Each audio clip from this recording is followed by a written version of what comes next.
حضرت امام حسین رضی اللہ تعالیٰ، کیونکہ محرم الحرام بھی قریب ہے گزرا، تو وہ شعر سنا رہے تھے۔ اصل میں امام علی مقام حضرت امام حسین رضی اللہ تعالیٰ عنہ، آپ نے بھی ملک اور قوم اور اسلام کے لیے قربانیاں پیش کیں۔ اسلام ہمیشہ، اسلام نے اپنے چاہنے والوں سے قربانیاں مانگی ہیں۔ وہ ایک اذان کا واقعہ یاد آیا کہ جب تاریخ پاکستان کا واقعہ ہے، جب آج تو ہمیں اذان گھروں میں سنائی دیتی ہے نا، تو ہم گھر سے نکل کر مسجد تک نہیں آ سکتے۔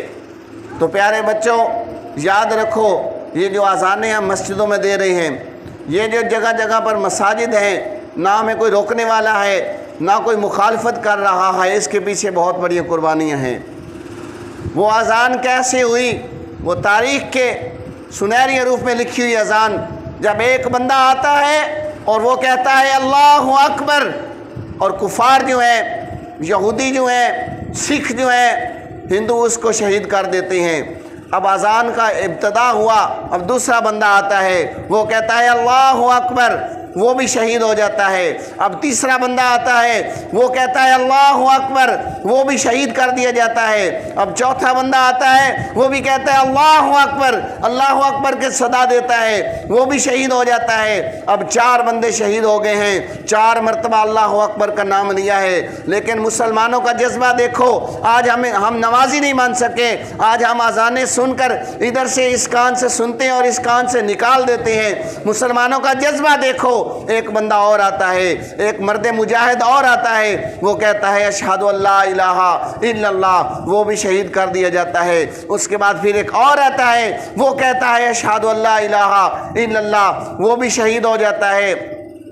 اسی طریقے سے ایک اور آتا ہے، وہ کہتا ہے اشہد ان محمد رسول اللہ، وہ بھی شہید کر دیا جاتا ہے۔ اب اذان کو انہوں نے نہیں روکا، مسلمانوں کا جذبہ دیکھو، وہ چاہتے ہیں کہ اذان کو مکمل کرنا ہے۔ ایک بندہ اور آتا ہے، وہ کہتا ہے اشہد ان محمد رسول اللہ، وہ بھی شہید کر دیا جاتا ہے۔ اب ایک بندہ اور آتا ہے، وہ کہتا ہے حی علی الصلاۃ، وہ بھی شہید کر دیا جاتا ہے۔ ایک بندہ اور آتا ہے، وہ کہتا ہے حی علی الصلاۃ، حی علی الفلاح، حی علی الفلاح، ایک جملہ بولتے رہتے ہیں اور مسلمان شہید ہوتے رہتے ہیں، اذان کو مکمل کرتے ہیں۔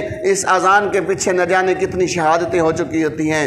تو پیارے بچوں، عزیز طلبہ، آپ کے ذہن میں یہ بات ہونی چاہیے کہ یہ جو دن، یہ جو عظیم دن ہے، اس کے منانے کا طریقہ یہ نہیں ہے کہ موٹر سائیکل کا جو وہ سلنسر کھول کر اس کو اتار کے بازاروں میں گھومیں، دریاؤں کی پلوں پہ چلے جائیں اور رستے میں آتے جاتے کسی کی عزت کو، بچیوں کو چھیڑیں۔ اس دن کا مقصد یہ نہیں ہے، اس دن کا مقصد یہ ہے کہ ہم پاکستان کے شہداء اسلام کو خراج تحسین پہنچائیں۔